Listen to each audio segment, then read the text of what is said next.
আল্লাহ গো, কি দেখছি? পুকুরের ভিতরে বিশাল রহস্যময় রাক্ষস। কেউ হালকাকে ডাক দাও। হালকা, আমাদের গ্রামের পুকুরে বিশাল রহস্যময় রাক্ষস, তুই আমাদের বাঁচা। কি রাক্ষস?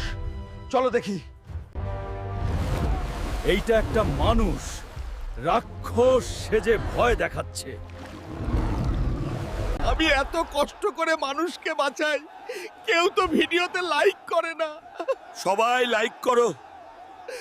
এই হালকা এলাকায় তোর মতো দেখতে আর একটা বড় হালকা এসেছে। কি আমার মতো দেখতে? চলো গিয়ে দেখে আসি। এই কে, তুই এখনই আমাদের গ্রাম ছেড়ে চলে যা।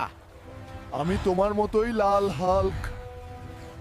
ওরে হালকা মারামারি করিস না, এটা তো বন্ড, বাবার মেলায় হারিয়ে যাওয়া ছোট ভাই। মা, আমার এটা ভাই ছিল, তুমি তো কখনো বলোনি। ভাই কেঁদো না, আমরা দু ভাই এখন একসাথে থাকবো। এসে পরবর্তী হাল্কদের সাথে কি হয় দেখতে লাইক করে সাবস্ক্রাইব করে রাখেন।